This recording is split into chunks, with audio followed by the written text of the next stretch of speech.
Today we're going to do another thrift store book haul edition video. This one was an interesting time. So I went to the Salvation Army, kind of like the big store, and it was on a Saturday.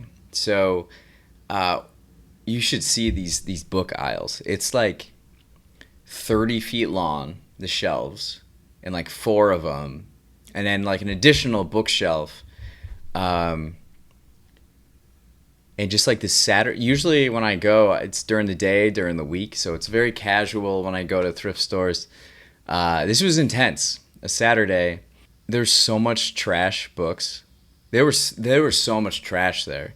So I spent a good hour and a half sifting through all these books, and I only bought what do we have here? 1, 2, 3, 4, 5, 6, 7, 8, 9. I only bought 9 books there. But these are all solid books. These are solid. This is like, I'm not necessarily like thrilled with this haul, but I got some really solid books. Really solid, just really solid ones for the library. So we'll go through them. Moby Dick, Herman Melville. I don't have a copy of this, so now I do.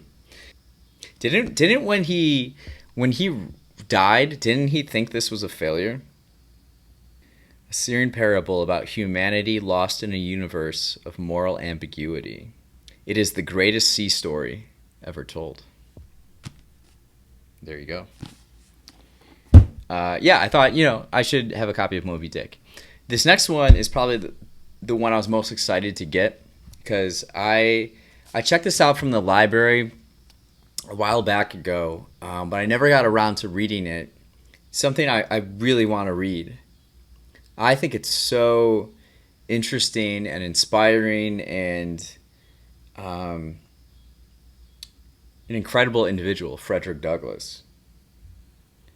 So I'm very curious about this book, and now I got my own copy of it. So it's really exciting for me. This is the one.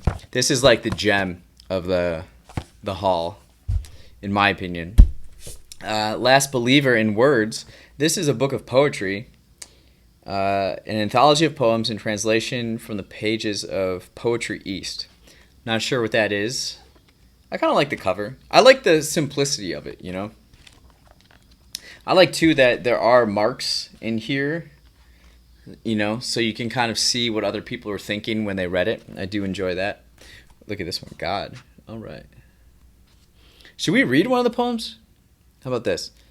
They say this path leads nowhere. But look, someone is coming from there. See, I'm getting into poetry a little bit more now, because I'm reading some of this stuff, and it's like I can do that. My first kind of thinking about this was this book I picked up at one of my local book trees in the neighborhood. There's a few of them, and I found this. I love this cover.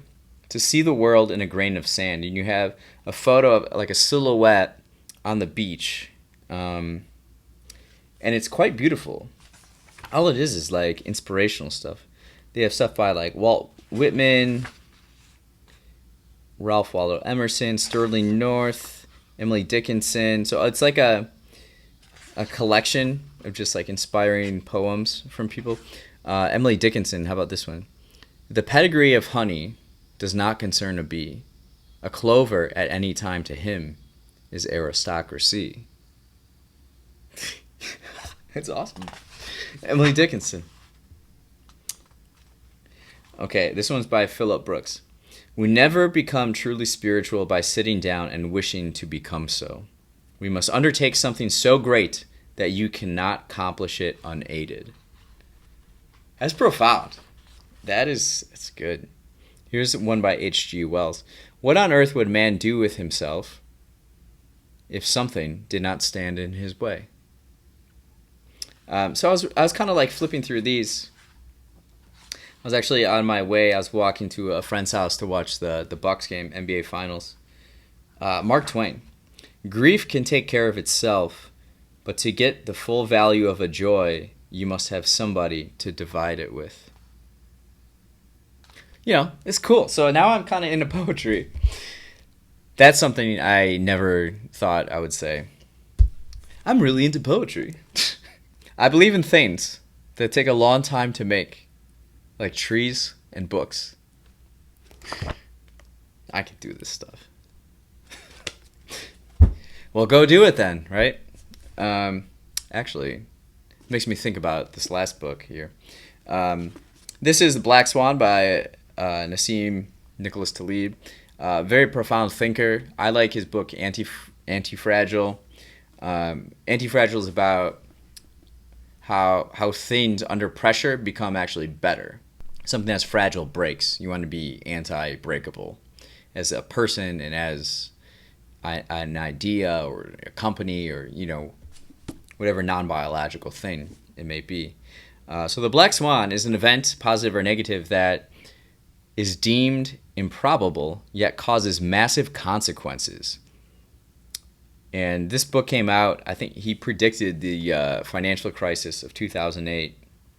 And I think that's kind of what he's like most known for. But he's a philosopher. He's like an economist, a mathematician. I like this guy. Anti-Fragility or Anti-Fragile is a great book. So I thought I'd get his book here, The Black Swan. So this one I love because of its simplicity, its cover.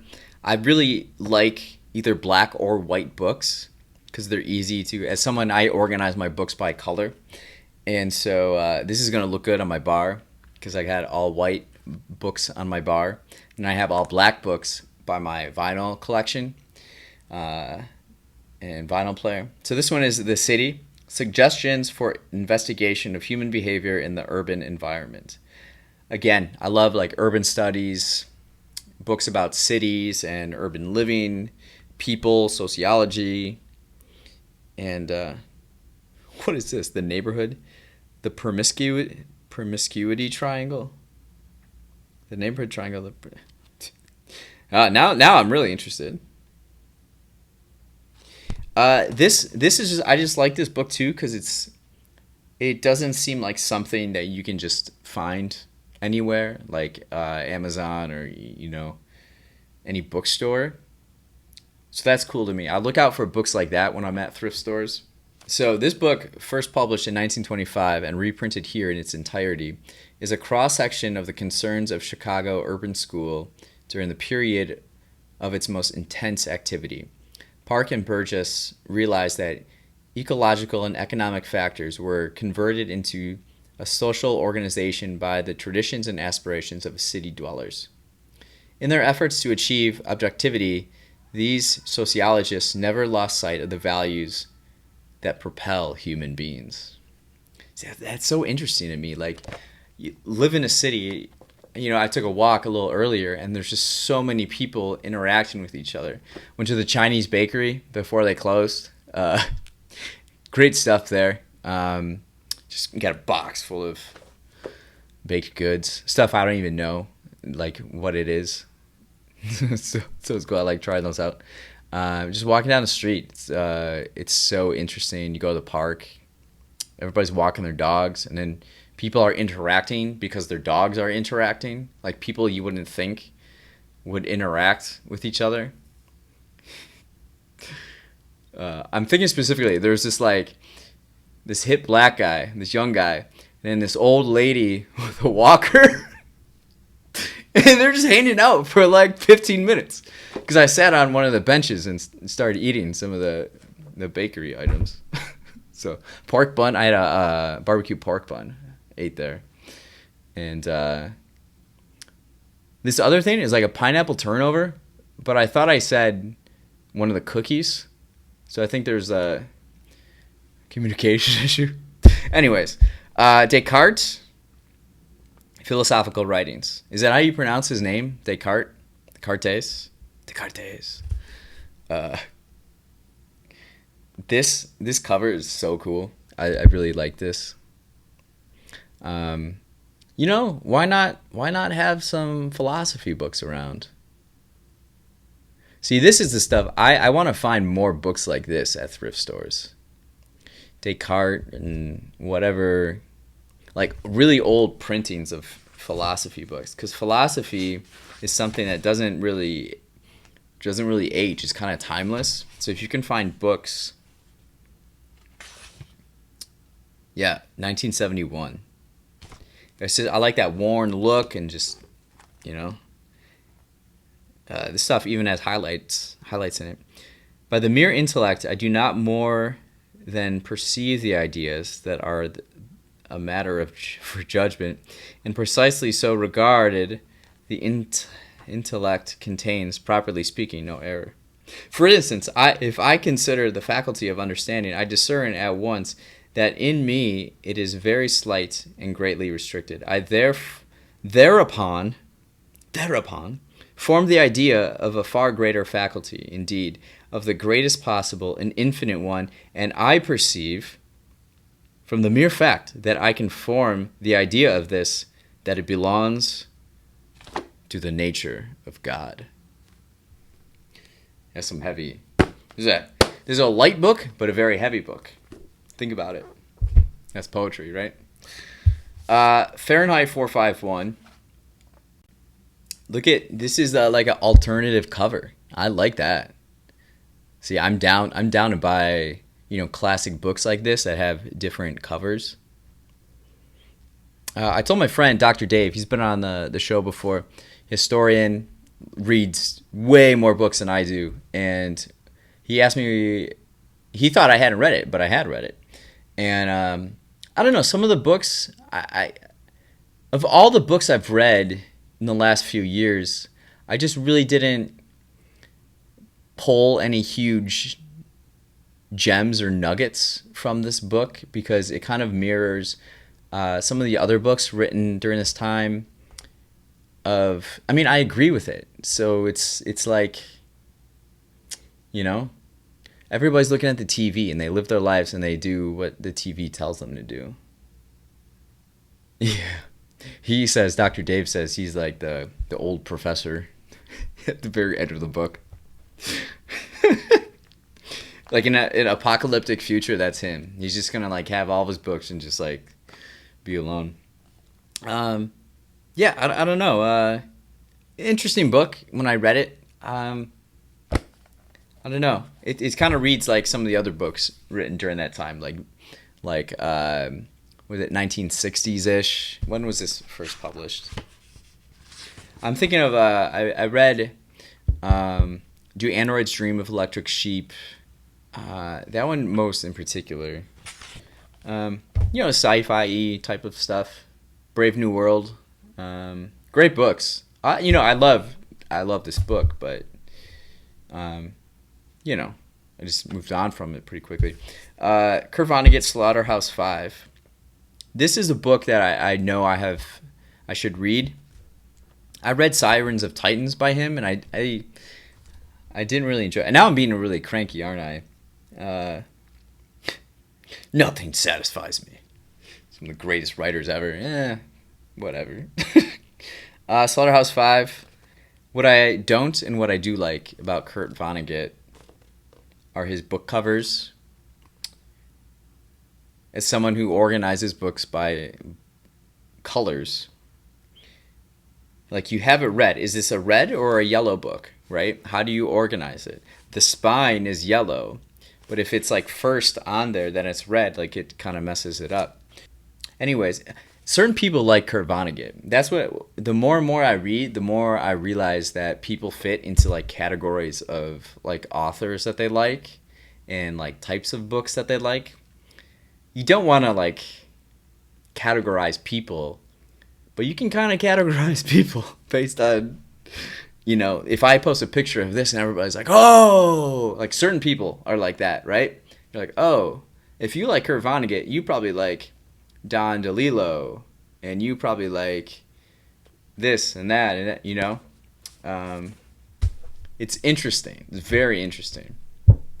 This last one is A Little History of the World, and this is one of my favorite books. I got the original copy right here, or it's not the original copy, but it's my original copy, and I bought this book at the thrift store because I can give it out to someone or give it as a gift. I really enjoy this book. So this guy in Germany graduated with like a master's in art history, and he started working for this publisher. This is in the like early 1930s, and they get this proposal to do a children's book as like the history of the world, and they got like a 2-page proposal, and then E.H. Gombrich, he's like, this sucks. I could do a better one. And then he was like, the other guy, he's like, well, why don't you do it then? And he's like, fine, I will do it. So then in 6 weeks, he wrote this book, and he used it with just his knowledge of art history, but then also he would go to the library and just like gather all the encyclopedias and just like read stuff. It's really charming and endearing, and it takes a lot of, very serious topics and like main topics throughout history, especially Western Civ, and puts it together so that like kids can understand it. It reads like a bedtime story, which is really interesting, and it's very far ahead of its time. The Nazis discontinued it because they thought it was too pacifist, but then it was translated in English very recently. What year was it? I think it was like either late 90s or early 2000s. 2005, I think. So there you go. First published in paperback in 2008. Oh, shoot. Someone wrote a note in here.